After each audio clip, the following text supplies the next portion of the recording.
अस्सलाम वालेकुम Jully, very good afternoon.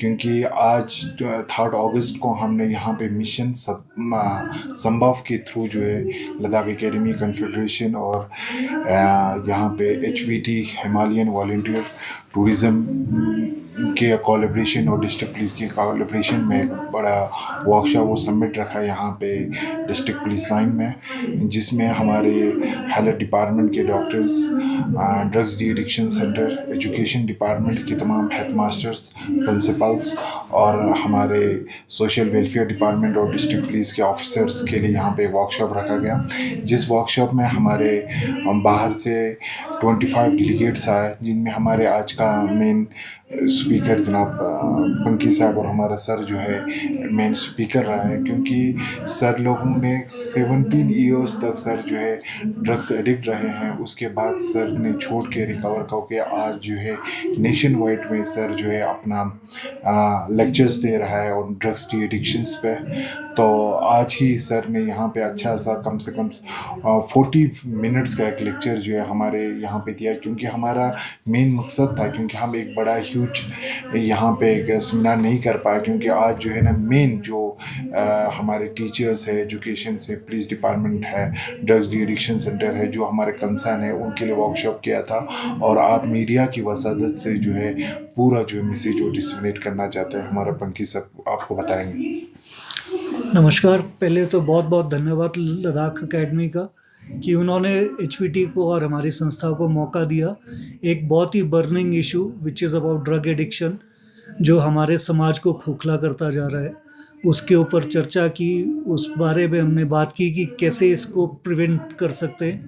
Because बोला जाता है only prevention is only the cure, awareness is only the cure, क्योंकि अभी तक इसकी दुनिया में कोई दवाई बनी नहीं है। और लद्दाख और कारगिल जैसे दुर्गम क्षेत्रों में भी ये चीज़ जो है अब क्रीप इन कर चुकी है, आहिस्ता आहिस्ता यहाँ के समाज को भी खोखला कर रही है। पर ये अभी लकी है कि अभी ये स्टार्टिंग स्टेज में है, और अवेयरनेस प्रोग्राम्स और लद्दाख एकेडमी जैसे जो जो इंस्टीट्यूट्स और एनजीओज़ हैं, अगर शुरू में ही इस चीज़ को यहाँ पे पकड़ लेंगे तो शायद इनको हमारी ऐसी स्टोरी सुनने की ज़रूरत ना पड़े।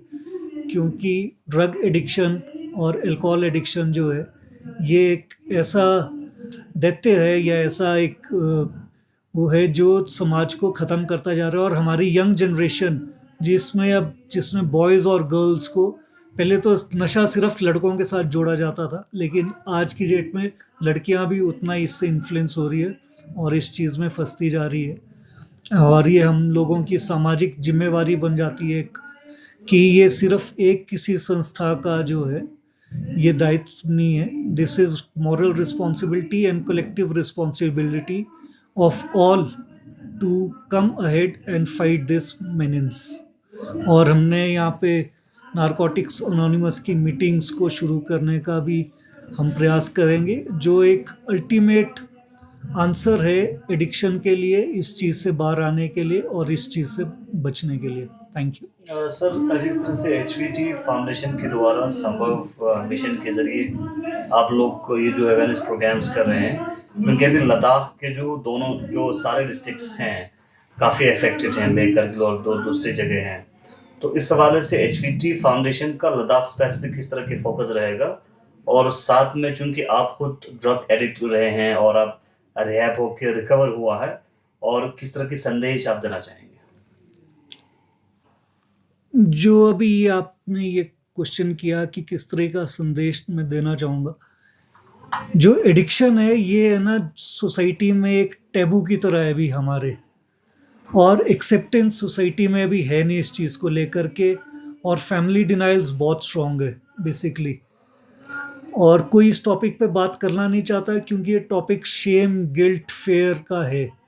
इसमें बहुत शर्म है, बहुत पेन है इस टॉपिक में, और हर फैमिली डिनाई करती कि उनकी फैमिली में ये प्रॉब्लम नहीं है। लेकिन ये किसी फैमिली या किसी इंडिविजुअल स्पेसिफिक की ये प्रॉब्लम नहीं है, ये एक सोसाइटी की प्रॉब्लम है, और सोसाइटी में ही हम लोगों को रहना है। जब तक सोसाइटी आगे नहीं आएगी, वो हैंड होल्डिंग नहीं करेगी, तब तक इस मेनेंस से बचना बहुत मुश्किल है। कारगिल का इधर युद्ध हुआ, दुश्मन सामने दिख रहा था, उन्होंने जाकर के उसको काउंटर किया। लेकिन ये तो ऐसा दुश्मन है जो हमारे घरों के अंदर ही छुपा हुआ है, ये दिखता नहीं है, समझ नहीं आता है। तो इट्स अ इनविजिबल एनिमी जिसको सोसाइटी इकट्ठे मिलकर के ही लड़ सकती है। और ये बिल्कुल हम सिर्फ एक डिस्ट्रिक्ट की बात नहीं है, इसको हम लद्दाख के हर कोने तक पहुंचाएंगे, क्योंकि लद्दाख हमारी कंट्री का एक ऐसा भाग है जो हमारे लिए इम्पोर्टेंट भी बहुत है। And specially it is very close to my heart also, क्योंकि बचपन से हम लद्दाख ट्रेवल कर रहे हैं। और यहाँ का इनोसेंस और जो है वो नशा ख़त्म कर देगा सर, अगर सही टाइम पे हम लोगों ने इंटरवेन नहीं किया। हमारी लाइफ तो जैसी थी वैसी निकल गई, लेकिन अब हम चाहते हैं कि हमने जो एक्सपीरियंस लिया हुआ है वो हम आगे शेयर कर सकें और सोसाइटी की हैंड होल्डिंग कर सकें, एंड हम भी सोसाइटी का एक प्रोडक्टिव मेंबर की तरह आगे आ सकें। तो सर जिस तरह काफ़ी सारे जो बच्चे एडिक्ट होता है, ड्रग्स एडिक्ट, हेरोइन एडिक्ट, इसको पकड़ा जाता है पुलिस ने, बाद में उसको कोर्ट में पेशी किया जाता है, तो ये नहीं लगता कि आपको वहाँ से जज उसको बिल्कुल कुछ जुर्माना करके बाइज्जत बरी करते हैं, उसकी बजाय सीधा रिहेबिलिटेशन सेंटर उनको अगर एक किया जाए, तो क्या ये ठीक नहीं रहेगा? उस हिसाब से क्या लगता है आपको? ये आपने बहुत ही अच्छा क्वेश्चन पूछा, और इसके लिए मैंने एक PIL फाइल की है हिमाचल में। हमारे लॉज जो हैं वो एक एडिक्ट को भी एज अ क्रिमिनल ट्रीट करते हैं, लेकिन अगर आप बाहर देशों में देखो तो एक मौका पहले उनको दिया जाता है कि आप रिहेबिलिटेशन को चूज़ करो, नहीं तो आप सेंटेंस में जाओ। और शायद इंडिया में भी थोड़ा सा टाइम लगेगा इस लॉ को चेंज करने के लिए, but it is very important कि हम एडिक्ट्स और पैडलर्स में डिफ्रेंशिएट करना शुरू करें। और इंडियन लॉ के लिए तो मैं कुछ ज़्यादा बोल नहीं सकता, बिकॉज वो उनका अपना एक संविधान है, हमारा कॉन्स्टिट्यूशन है, लेकिन या डेफिनेटली एक मौका तो हर एडिक्ट को मिलना चाहिए ताकि वो भी इस चीज़ से बाहर आ सके। सर थोड़ा सा अपने बारे में बताइए, क्योंकि आप काफ़ी टाइम तक एडिक्ट रहे हैं और वहाँ से रिकवर होके अब आ गया। तो एडिक्शन तो हर एडिक्ट की स्टोरी सेम वही रहती है, वही हताशा, वही निराशा, वही अंधेरा और ड्रैग डाउन, डिप्रेशन, वो सारी चीज़ें। जैसे ही मैंने ज़िंदगी में नशा सीधे हीरोइन तक नहीं पहुंचता, हमको फर्स्ट स्टेज में इसको काउंटर करना था, और मेरी लाइफ स्टोरी में भी वही, अगर मैं सिगरेट और बीड़ी, वो जो गेटवे टू द ड्रग्स बोलते हैं, अगर वहीं पे मेरे को उसे पकड़ लिया जाता या कंट्रोल कर लिया जाता तो शायद मैं उस स्टेज तक कभी पहुंचता नहीं। एंड हमको वही है कि उसी फर्स्ट स्टेज में इस चीज़ को कंट्रोल कर करके आगे आना है। मैं बड़ा लकी था कि मेरे को एक अच्छा रिहेबिलिटेशन सेंटर मिला नया सवेरा, जिसका नाम था अरविंद जी, मेरे काउंसलर थे, सुरेश जी थे, दादा थे, और उन लोगों ने बहुत मोटिवेट किया हमको, है ना, इस चीज़ से बाहर आने के लिए। और वैसा ही मोटिवेशन आज की डेट में भी चाहिए कि एक एडिक्ट को एक हैंड होल्डिंग चाहिए होती है, एक समझने वाला व्यक्ति चाहिए होता है। एंड आई वॉज लकी कि मेरे को लाइफ में वो लोग मिले, और मेरी लाइफ में बड़ा इम्पोर्टेंट रोल सोसाइटी ने भी प्ले किया हुआ है। मैं बहुत क्लोज इनकाउंटर्स मेरे रिलैप्स के साथ हुए हैं, और उस टाइम सोसाइटी ने ही आगे आकर के मेरी पीठ पे, मेरे कंधे पे हाथ रख करके मेरे को जो है पीछे लेकर के आए हैं, वो इस चीज़ से बचाया उन लोगों ने।